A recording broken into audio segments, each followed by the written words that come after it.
I'm Whitney. I'm 26. I'm a night shift nurse. The same morning, I finished a 12-hour ER shift, my hands still smelling like latex gloves and hospital soap. My father changed every lock on the house I'd been paying him $1,200 a month to live in. Then he texted me, "Your room is Megan's now. Come get your stuff from the lawn. Don't make a scene." My stuff, on the lawn, like trash day.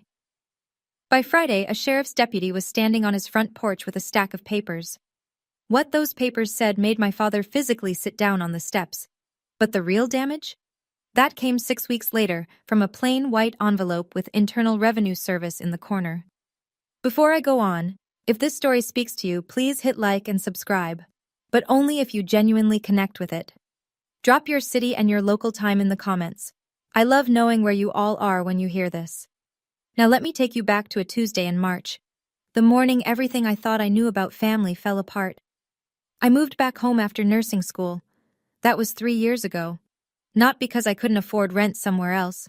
I could, but because my father, Gerald Warren, sat me down at the kitchen table one Sunday and said, "Why waste money on strangers when you can help family?" It made sense at the time. I was 23, just starting at St. Mary's Community Hospital, pulling overnight shifts in the ER. The idea of coming home to a place I already knew, with food in the fridge and a washer that didn't eat quarters, it sounded practical. Smart, even.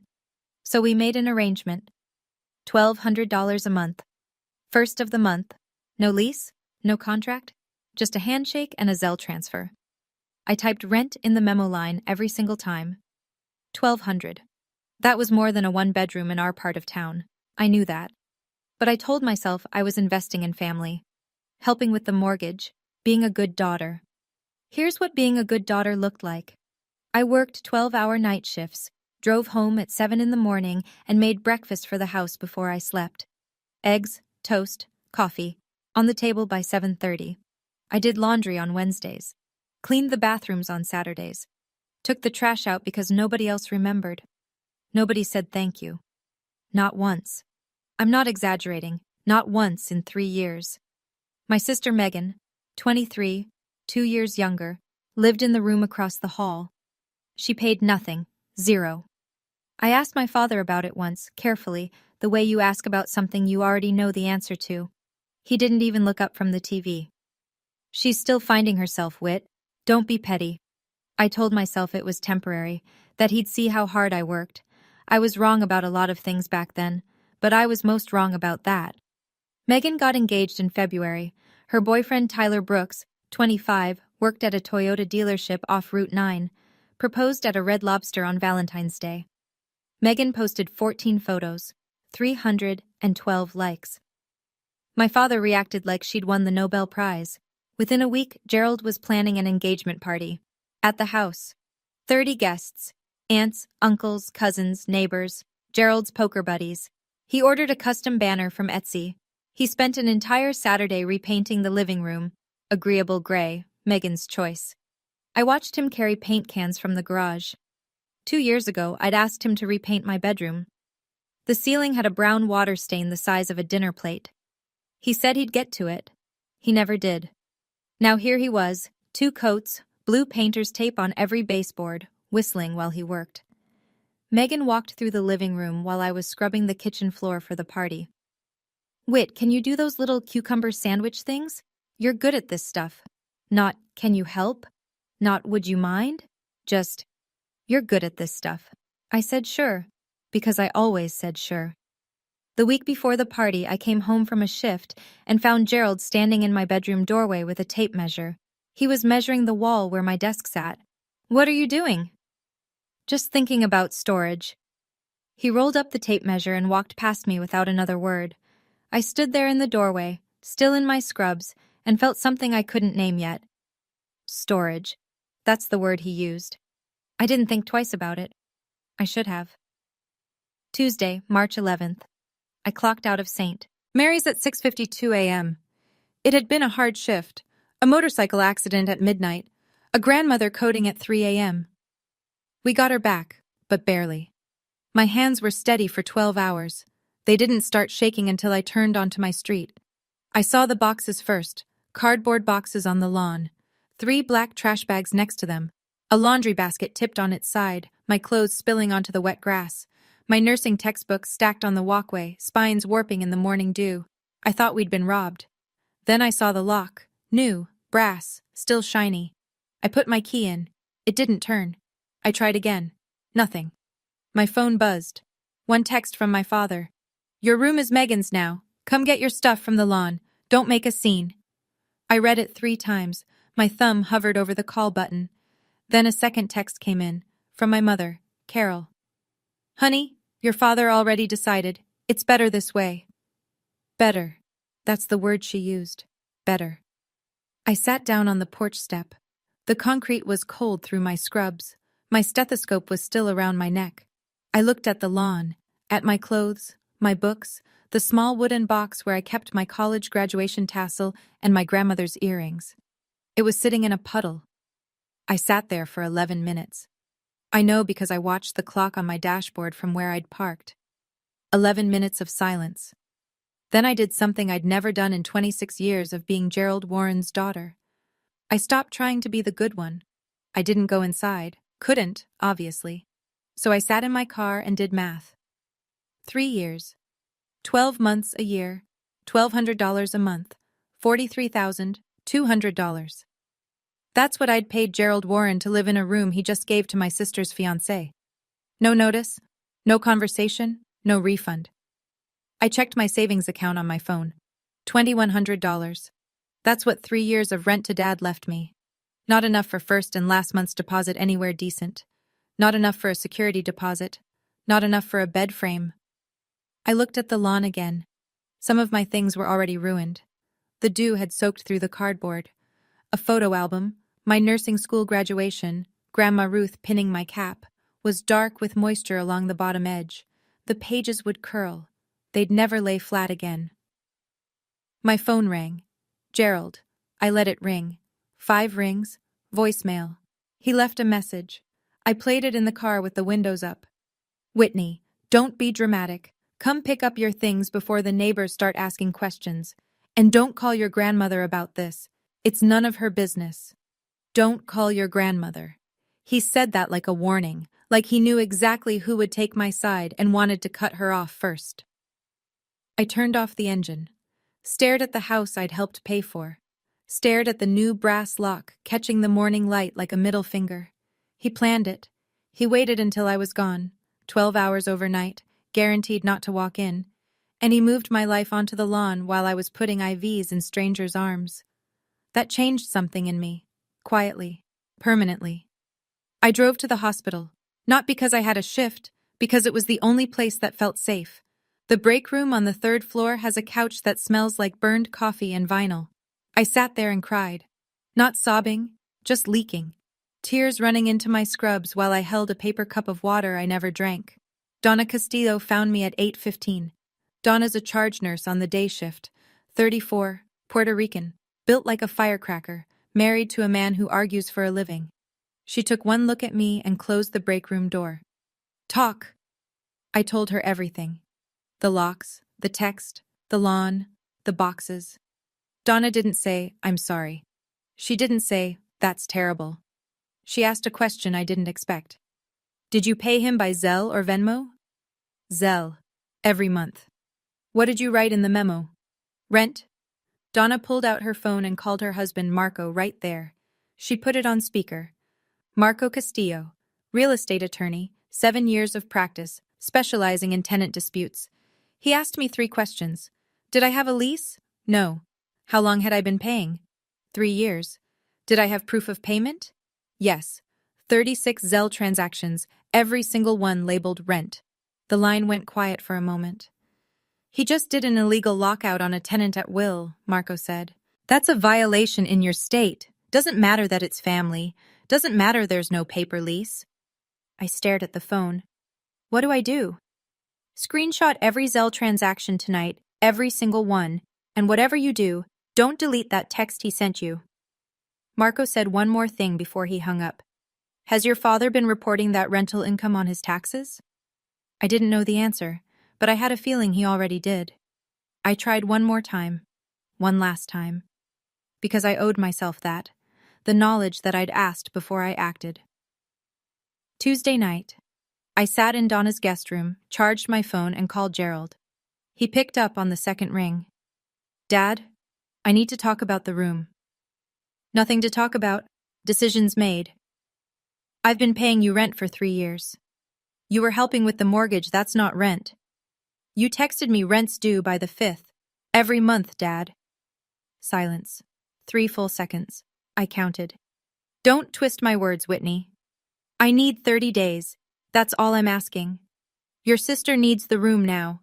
You're 26. Figure it out. Click. He hung up on me. Gerald Warren, the man who taught me to say please and thank you, who spanked me once for slamming a door because we don't disrespect this house, hung up on his daughter asking for 30 days' notice. I set the phone down on the nightstand. My hands were steady. I noticed that. 10 minutes later, my phone buzzed again. Not Gerald. Megan. Hey, Whit, can you come get the rest of your stuff tomorrow morning? Tyler's moving his desk in. Tyler's desk. In my room. The room with the water stain my father never painted over for me, but repainted in 48 hours for my sister. I didn't answer Megan. I opened my banking app instead. I scrolled through 3 years of Zelle transfers. 1,200, 1,200, 1,200. A rhythm as steady as a heartbeat. I took my first screenshot at 9:47 p.m. I didn't stop until I had all 36. Gerald didn't wait. By Wednesday morning, my phone was buzzing with texts from people I hadn't spoken to in months. Aunt Sandra, Gerald's younger sister, lives in Delaware. Opinions about everything. Texted at 7:15 a.m. Your dad says you're being difficult about moving out. Honey, Megan's getting married. Just be happy for her. Uncle Rick, Gerald's hunting buddy and brother-in-law, texted 20 minutes later. Gerald says you're demanding money from him? That's not like you, Whit. Demanding money. That's how he told it. I scrolled through the messages. 6 texts from 4 relatives in 2 hours. All variations of the same theme. Whitney is being selfish. Whitney is jealous of Megan. Whitney is making Gerald's life difficult. Nobody texted to ask me what happened. Not one of them called to hear my side. Gerald told his version, and the family passed it around like a casserole dish at Thanksgiving. Everyone took a serving. Nobody checked the ingredients. He wasn't just kicking me out. He was rewriting the story, so that when I fought back, I'd already be the villain. I sat at Donna's kitchen table and stared at my phone. I could feel the old instinct, the fixer in me, the peacemaker, the girl who always smoothed things over. She wanted to call everyone and explain. She wanted to say, "That's not what happened. Let me tell you my side." I put the phone face down on the table. Then I picked it up again and opened my Zelle history. 36 transactions, $43,200. I saved every screenshot to a cloud backup. Every memo line that said rent, every date, every dollar. Gerald was building a narrative. I was building a file. Wednesday morning. I drove back to the house to get whatever was left. Gerald had moved the remaining boxes to the front walkway. Not the porch, not the garage, but the walkway. Right where anyone driving by could see them. One was already splitting at the bottom from the weight. Mrs. Patterson from across the street was outside watering her azaleas. She watched me pull up. She watched me pop the trunk. She didn't look away. Gerald came out the front door.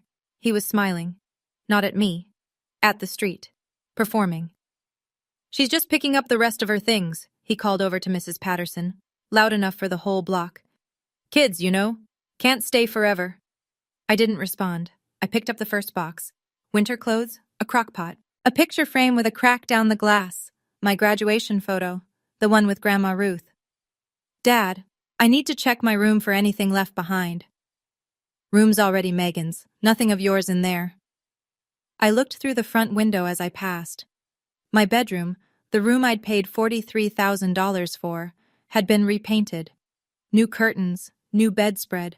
Tyler's desk was already against the far wall. 2 days. He'd converted my entire life into someone else's office in 2 days. Gerald turned back to Mrs. Patterson and shrugged, grinning. "Tough love. Tough love." He called it tough love. I loaded the last box into my trunk. I didn't slam it. I closed it gently, deliberately. I wanted him to think I was giving up. I wasn't. But I did save Mrs. Patterson's number from the neighborhood directory. She was standing right there. She saw the boxes on the lawn. She heard every word. Witnesses remember. That night, Marco Castillo spread a yellow legal pad across Donna's kitchen table and sat across from me like a mechanic showing you what's wrong under the hood. 3 moves, he said. Each one is separate, each one is legal, and each one is going to get his attention. He held up one finger. First, illegal lockout complaint. Your state requires a minimum 30-day written notice to terminate a tenancy at will. He gave you 0. That's a statutory violation. The court can award damages plus penalties. Second finger. Small claims court. You're owed $43,200 in rent paid without a lease or legal tenancy agreement. The state cap for small claims is $10,000, so we file there first. The rest can go to civil court later. Third finger. IRS Form 211. Whistleblower report. He received $43,000 in rental income over 3 years and, I'd bet my briefcase, reported none of it. That's unreported taxable income. I stared at the pad. 3 bullet points, 3 lines that could dismantle my father's entire sense of authority. The IRS won, I said quietly. That could destroy him. Marco didn't blink. He didn't hesitate when he threw your life on the lawn. Donna set a glass of water in front of me. You're not being cruel, Whitney. You're being accurate. I opened my laptop. The folder was already built. I'd been organizing it since Tuesday night. 36 Zelle screenshots. Bank statements with matching dates. The text from Gerald. Rent's due by the 5th. The lockout text. Your room is Megan's now. A timeline of events, handwritten, dated. Marco looked through every file. When he finished, he closed the laptop and nodded. Print everything. 2 copies. We go to the notary Thursday morning. I called Grandma Ruth on Thursday afternoon. She picked up the way she always does, mid-sentence, like the conversation started before the phone rang. I already heard Gerald's version, sweetheart. Let me guess. You left because you're ungrateful and jealous of your sister. I almost laughed. Almost. That's not what happened, Grandma. I know it's not. I know my son-in-law. He tells people what makes him look good. Been doing it since the day he married your mother. I told her everything. The locks, the text, the lawn, the boxes in the dew. She was quiet the whole time. Grandma Ruth doesn't interrupt. She collects. When I finished, she said something I didn't expect. He did the same thing to his brother, you know. I didn't know. Eddie. Gerald's younger brother. They inherited their mother's duplex together. 50-50 split. Gerald moved in, started making decisions without Eddie, and when Eddie disagreed, Gerald changed the locks on his half. Told the whole family Eddie abandoned the property. Eddie didn't fight it. Lost his share. Hasn't spoken to Gerald in 15 years. She let that sit. Don't do what Eddie did, honey. Eddie stayed quiet. Lost everything. My throat tightened. I'm not staying quiet. Good. Then she said something that hit harder than all of it. Your mother called me last night. She knows it's wrong, Whitney. She knows. She just won't say it out loud. My mother knew. She knew, and she let it happen. She watched Gerald change the locks and haul my things to the lawn, and she chose peace with him over justice for me. That was the part that hurt more than the locks, more than the text, more than the dew on my graduation photos. My mother's silence. Megan's engagement party was Saturday night. 30 guests. The house lit up like a magazine spread. String lights on the porch, a welcome sign with Tyler and Megan in gold calligraphy, cars lining both sides of the street. I wasn't invited. I found out because Aunt Sandra accidentally included me on a group text with the address and time. She deleted it 30 seconds later, but I saw it. I didn't go. I didn't drive by. I sat in Donna's guest room and watched the clock.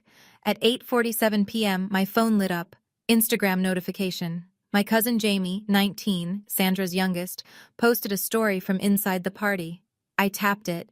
There was Gerald standing in the living room holding a champagne flute giving a toast. The camera was shaky, the audio tinny, but I heard every word. Family is everything, he said, smiling. We take care of each other in this house. 30 people raised their glasses. Behind him, through the open door of what used to be my room, I could see the new curtains, Tyler's desk, a framed photo of Megan and Tyler on the wall where my nursing school diploma used to hang.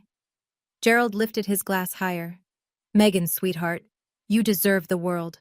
This house will always be your home. This house will always be your home. He'd never said that to me. In 26 years. In $43,200. Not once. I watched the story twice. Then I closed Instagram and stared at the ceiling. Somewhere across town, in a house I'd helped pay for, my father was toasting to family. In a room he stole from me. In front of 30 people who didn't know, or didn't care, that his older daughter was sitting alone in a borrowed bed. He toasted to family. In the room he took from me. Jamie called me Sunday morning. She sounded uncomfortable, like someone carrying a plate they know they're about to drop. I need to tell you something, Whit, about what Uncle Gerald said at the party. Tell me. He stood up during the toast and told everyone you moved out because you wanted independence. Said you didn't even bother to congratulate your sister. His exact words. I closed my eyes. Aunt Sandra backed him up. She said, "Some children only think about themselves." And Uncle Rick just nodded like it was a fact. Did anyone ask about me, my side? No, nobody. Jamie's voice dropped. It was messed up, Whit. Everyone just believed him. I sat on the edge of the bed and pressed my palm flat against my knee to stop it from bouncing. There's one more thing, Jamie said. Tyler was talking to Rick's son about the room. He called it huge, said it was perfect for a home office. He was bragging about it. A home office. Not even a nursery, not a room for a future child. Tyler, a car salesman who'd known my family for 11 months, was sitting at a desk in a room I'd paid rent on for 3 years, and he was bragging about the square footage. My father didn't just give away my room. He gave away my name at a party I wasn't invited to.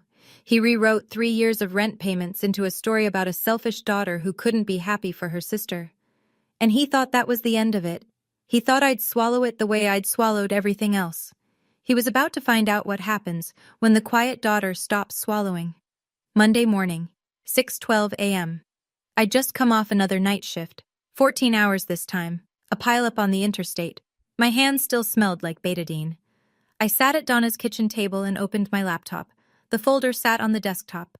I'd named it simply, Case. 36 Zelle screenshots, bank statements with highlighted transactions, Gerald's texts, screenshotted, time-stamped, backed up to the cloud. The notarized copies Marco helped me prepare. A handwritten timeline of every event since March 11th. Donna came downstairs at 6:30. She saw me sitting there, still in scrubs, staring at the screen. She didn't ask if I was okay. She poured 2 cups of coffee, set one in front of me, and sat down. We didn't talk. She just sat there. Sometimes that's what courage looks like, someone sitting next to you while you decide. At 6:45, I called Marco. I'm ready. He didn't hesitate. Courthouse opens at 8:30. I showered. I put on clean scrubs, the only professional clothes I had that weren't wrinkled in a garbage bag. I dried my hair. I looked at myself in the mirror. I didn't want revenge. I wanted what I was owed. There's a difference. Revenge is loud. Revenge is a phone call at midnight, a scene at a party, a post on Facebook. What I wanted was paperwork, documentation, a judge reading the word rent 36 times in a row and asking my father to explain. I picked up the folder. Donna stood at the door. I'll be here when you get back. I drove to the courthouse with the windows down. March air, cold and sharp. My hands were steady on the wheel. They'd been steady all night. They weren't going to shake now. The county courthouse is a squat brick building on Elm Street with a metal detector at the front door and fluorescent lights that make everyone look tired. I got there at 8:22. There were 4 people ahead of me at the clerk's window. I stood in line holding a manila envelope thick enough to feel important. My scrubs still had the hospital crease. When I reached the counter, a woman with reading glasses and a name tag that said Dolores looked at me the way clerks look at everyone. Patient, flat, ready to be bored. What are we filing today? 3 things, I said. An unlawful eviction complaint, a small claims petition, and I need the forms for an IRS whistleblower report. Dolores raised an eyebrow. Just one. I opened the envelope and laid it out. The Zelle screenshots, 36 pages, chronological. The text messages, printed and notarized. The bank statements, the timeline. She put on her reading glasses and leafed through the stack. Slowly, carefully, page by page. "This is your father?" she asked, reading the text. "Your room is Megan's now." "Yes, ma'am." She looked up at me, not with pity, with something that almost looked like respect. "This is more documentation than most people bring for a divorce. You have a paper trail most landlord-tenant attorneys would envy." "He created it himself," I said. "Every Zelle memo says rent. Every text confirms the arrangement." Dolores nodded. "Small claims cap in this state is $10,000. You'll want to look into civil court for the remainder." "I know. This is the start." She stamped the first form, then the second, then the third. "There's a statutory penalty for unlawful lockout," she said, "on top of whatever damages you're awarded." I signed my name 3 times. My hand didn't shake once. Friday. 4 days later. I wasn't there when it happened. I was at work. Another night shift, another 12 hours of beeping monitors and fluorescent mercy. But Marco called me at 9:14 a.m. with the update. The sheriff's deputy arrived at Gerald's house at 8:45 in the morning. A marked car, a uniform, broad daylight. Gerald was in the driveway, loading folding chairs into the garage, leftover from the engagement party, still not put away. Uncle Rick was on the porch, drinking coffee. Aunt Sandra was visible through the kitchen window. The deputy walked up the driveway, paperwork in hand. "Gerald Warren?" "Yeah?" "You've been served." Gerald took the papers. According to Rick, who told Sandra, who told Jamie, who told me, Gerald's face went red before he even finished the first page. He flipped through the stack, standing right there in the driveway. Unlawful eviction complaint. Small claims summons for $10,000. And the IRS referral notice. He sat down on the porch steps, hard, like his knees just quit. Rick set down his coffee mug. "Gerald, what is it?" Gerald didn't answer. He just kept staring at the papers, turning them over and over, like reading them again might change what they said. Sandra came out the front door. "What's going on? Who was that?" Gerald looked up. His voice cracked on the first word. "She's suing me. My own daughter is suing me." For 30 years, Gerald Warren's word had been law in that family. He decided who ate where at Thanksgiving.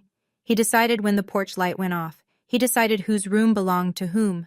On Friday morning, standing in his own driveway with his coffee getting cold, he found out the actual law disagreed. My phone didn't stop ringing all day Friday. Uncle Rick called first. I picked up. "Whitney, what did you do?" "I filed what was legal and accurate, Uncle Rick." "He's your father." "And I was his tenant. For 3 years." He hung up. Aunt Sandra called my mother. My mother called me, crying. Not angry crying, just the helpless kind. The sound of a woman who's spent 30 years avoiding the exact moment she's standing in. "Whitney, please, can you take it back?" "There's nothing to take back, Mom. It's filed." Then Megan. Her voice came through the phone like a car alarm. "You're ruining my engagement. You know that, right? This is about you being jealous. It's always been about you being jealous. This is about $43,000 and an illegal eviction. I'll see Dad in court, Megan." She sputtered something about me being selfish and dramatic. I said goodbye and set the phone on the nightstand. Gerald called last. 9:18 p.m. He didn't yell. That surprised me. His voice was tight, pressurized. The voice of a man trying very hard not to scream. "You bring the IRS into my house? Into my house? You brought my belongings onto the lawn. Same energy, Dad.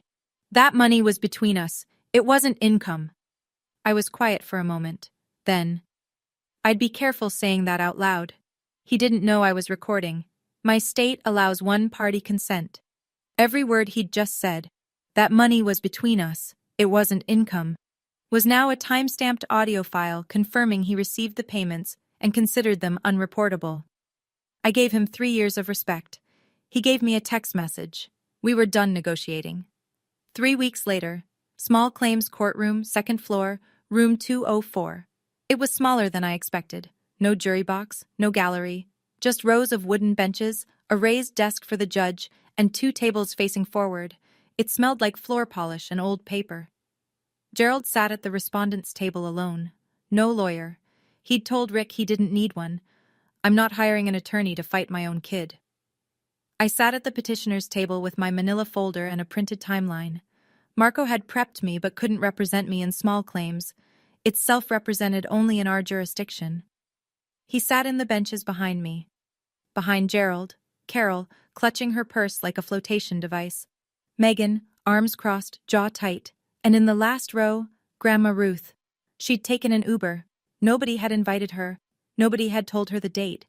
She found out from Jamie and came anyway. Judge Hernandez was a woman in her 50s with short gray hair and reading glasses she looked over, not through. Ms. Warren, present your case.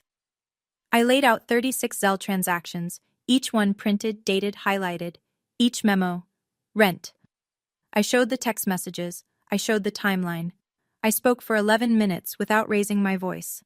Judge Hernandez turned to Gerald.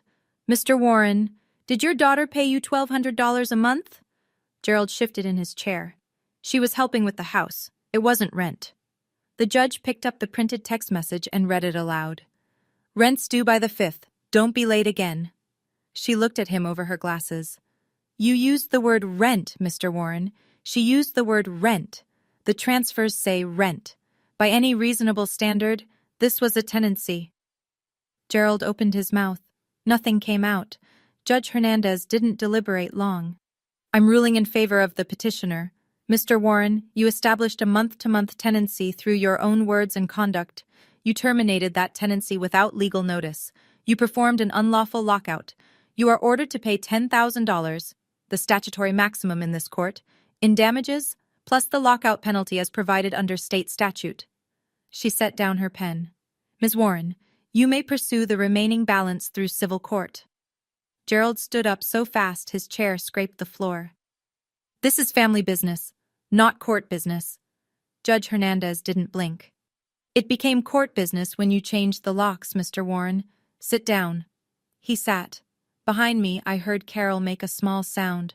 Not a word, just a breath that caught. Megan was crying silently, mascara tracking down her cheeks. Not for me, for the scene, for the fact that people she knew were in this room, hearing these numbers. But the moment I'll carry with me happened in the back row. Grandma Ruth stood up slowly, 79 years old, bad hip, holding the bench for balance. She walked forward, past Carol, past Megan, until she was standing beside me at the petitioner's table. She didn't say anything, she just took my hand. Her fingers were cool and steady. Then she turned around and looked at Carol. I raised you better than this, Carol. You watched it happen. My mother's face crumbled. She looked down at her lap. She didn't argue. She didn't defend herself. She just sat there, holding her purse, shrinking. Megan stared at the wall. Gerald stared at the floor. Grandma Ruth squeezed my hand. Her voice was low, just for me. Your grandfather would be proud of you, Whitney. That's when I cried. The courtroom was one kind of reckoning. The IRS was another. 6 weeks after the hearing, Gerald opened his mailbox and found a plain white envelope. No logo on the outside. Just a return address in Austin, Texas, and the words, Internal Revenue Service, printed in small, unassuming type. He told Carol it was probably a mistake. It wasn't. The IRS opened an audit on 3 years of Gerald's tax returns. $43,200 in unreported rental income. Not declared, not filed, not mentioned on a single 1040 he'd submitted. Marco explained the math to me over the phone, clinically, the way a doctor reads lab results. Unpaid federal tax on the unreported income, approximately $11,000. Penalties for failure to report, another $4,000 to $6,000. Interest accrued over 3 years, roughly $2,000 more. Total estimated liability, somewhere between $17,000 and $22,000. And that was just the IRS. Gerald still owed the $10,000 from small claims, and I hadn't filed the civil court case yet. He had to hire a CPA, a certified public accountant, to represent him in the audit.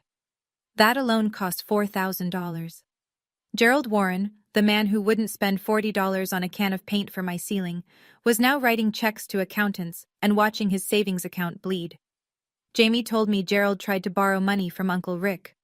Rick said no. I've got my own bills, Gerald. The man who told me to figure it out was now the one who couldn't. I didn't celebrate. I didn't post about it. I didn't even tell Donna right away. I sat in my car after Marco's call and watched the parking lot for a while. It didn't feel good, but it felt right. Word travels fast in families. It travels faster in neighborhoods. Cousin Jamie, God bless that kid, didn't name names on Facebook, but she didn't have to. Her post read, "Some people learn that my house, my rules doesn't work when the law has different rules." 47 reactions, 12 comments. Everyone in the family knew who she meant. Aunt Sandra went quiet. The woman who'd texted me, "Just be happy for your sister," 2 weeks earlier now had nothing to say. She didn't call Gerald. She didn't call me. She just disappeared into that comfortable silence people retreat to when they realize they picked the wrong side. Uncle Rick stopped coming over for poker night, but the neighborhood was the part Gerald didn't see coming. Mrs. Patterson, the witness, the azalea lady, the woman who watched him perform tough love while my belongings sat on wet grass, talked, not maliciously, just factually. She told the Hendersons next door. The Hendersons told the Coopers. By the end of the month, half the block knew Gerald Warren had locked his rent-paying daughter out of the house and gotten served by the sheriff in his own driveway. Gerald wasn't invited to the summer block party. First time in 11 years. Carol stopped leaving the house for 2 weeks. She had groceries delivered. And then the last domino. Tyler Brooks, Megan's fiancé, the car salesman with the home office in my old room, started asking questions. "Maybe we should get our own place," he told Megan. "I don't want to start a marriage in a house with this kind of drama." Megan and Tyler postponed the wedding. Not for money. Not because of me. Because Tyler didn't want to begin his life in a house that had become a courtroom exhibit. Megan blamed Gerald. My mother called on a Thursday. Her voice sounded 10 years older. "Can we talk? Just us, please." We met at a coffee shop off Route 6. Neutral ground. Public enough that neither of us could fall apart too badly. She was already sitting in a booth when I arrived, holding a mug she wasn't drinking from. "Your father is struggling," she said. "The IRS thing is eating him alive." I wrapped my hands around my own mug. "He threw my life on the lawn, Mom, while I was saving lives at the hospital. He thought you'd understand. He thought I'd be quiet. There's a difference." Carol stared into her coffee. Her eyes were red, but the tears had already happened. Probably in the car, probably alone. She looked like a woman who'd spent 30 years building a house on someone else's foundation and just felt the first crack. "I should have said something," she said. "I was afraid of him." "I know you were. I'm not saying that to make an excuse. I'm just telling you what's true." "I believe you, Mom, but you still let it happen," she cried. Quietly, the way people cry in coffee shops, tucked in, contained, embarrassed. I didn't reach across the table, not because I was punishing her, because comfort from me right now would have let her off the hook, and she needed to sit in it. "I love you," I said. "I do. But I can't come back to a house where my worth is measured by how much I give up." She wiped her eyes with a paper napkin. "When did you get so strong?" "I'm not strong, Mom. I'm just done paying the price for being easy to ignore." She looked at me like she was seeing me for the first time. Maybe she was. 3 months later. I signed a lease, a real one, with my name printed on every page, for a 1-bedroom apartment 6 blocks from St. Mary's. Ground floor, 12 minutes to work, rent, $890 a month, less than what I paid my father. The small claims check, $10,000, cleared the same week. I used it for first and last month's rent, a security deposit, a mattress, and a second-hand kitchen table. The rest went into savings, my savings, in my name, under my control. Donna helped me move in. She showed up with her minivan, 3 laundry baskets of donated kitchenware, and a 6-pack of ginger ale because champagne is for closers and you're not done yet. I set up the bedroom first, hung the curtains Donna found at Goodwill, arranged my nursing books on a shelf that didn't belong to anyone else. Saturday afternoon, there was a knock. I opened the door and found Grandma Ruth standing in the hallway, holding a lamp. It was brass, old with a green glass shade. The cord had been rewired, probably twice. "This was mine when I first lived on my own," she said. 1967. "I want you to have it." I plugged it in that night. It cast a warm amber circle on the kitchen table, the kind of light that makes even a small room feel like home. That evening, I sat at my table, in my apartment, behind my lock, and ate dinner alone. Leftover soup and toast, nothing special. But the quiet was different here. It wasn't the quiet of being overlooked. It wasn't the quiet of keeping the peace. It was the quiet of ownership. $1,200 a month used to go to a man who didn't see me. Now it pays for a place that's mine. Gerald called on a Sunday night, 7:14 p.m. I almost didn't pick up. Not out of anger. I was past that. More like the way you hesitate before opening a door you've already decided to walk through. I answered. "Whitney." His voice was different. Not soft. Gerald Warren doesn't do soft. But the edges were filed down. The command was gone. "Hi, Dad. I didn't think you'd go this far. I didn't think you'd throw my things on the lawn." He exhaled. A long one. The kind of breath that carries something heavy out. "I was trying to do right by your sister. By doing wrong by me." Silence. 5 seconds. 6. I let it sit. I didn't fill it. "The IRS wants $22,000, he said finally. He said it the way someone says they have a diagnosis. Flat, factual, still in shock. "I'm sorry to hear that, Dad. I really am." "Are you?" "Yes. I don't want you to suffer. I never wanted that." More silence. I heard the TV in the background. ESPN, a basketball game, the soundtrack of every evening I ever spent in that house. "I hope you figure it out," I said. "I mean that. But I'm not coming back." He didn't say, "I love you." He didn't say, "I'm sorry." He didn't say, "You'll regret this." He just breathed on the other end of the line. "All right," he said, and hung up. It was the most honest word he'd spoken to me in years. Not an apology, not a surrender, just, "All right." An acknowledgement that the ground had shifted, and he couldn't shift it back. I set the phone down and looked at Ruth's lamp glowing on the table. For the first time in months, I didn't feel angry. I didn't feel sad. I just felt finished. People ask me if I regret it. I do. I regret the 3 years I spent believing that silence would be rewarded. I regret every morning I made breakfast for a house that treated my labor like air. Present, necessary, invisible. I regret the $43,000, sure. But more than the money, I regret the version of myself who thought if I just tried harder, gave more, complained less, my father would finally look at me the way he looked at Megan. That version of me is gone. I let her go on a Tuesday morning in March, sitting on a cold porch step in scrubs that smelled like a 14-hour shift. My father isn't a monster. I want to be clear about that. He's a man who confused love with control and gratitude with obedience.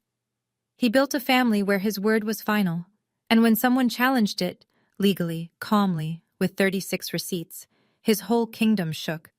I hope he learns the difference. But teaching him isn't my job anymore. If you're listening to this in a house where your kindness is being used as currency, where your silence is someone else's comfort, I want you to hear me say something nobody said to me. Keep your receipts, know your rights. And remember that setting a boundary with your family isn't betrayal. It's the first thing you build when you finally decide to build for yourself. I'm sitting at my kitchen table right now. Grandma Ruth's lamp is on. The apartment is quiet. The lock on the door is mine. The locks are mine now. If you were in my shoes, would you have filed those papers? Or tried to keep the peace? Drop a COM for courthouse or a MOM for peace. And if someone you know needs to hear this story, share it with them. More stories like this one are waiting for you in the description below. I'll see you in the next one.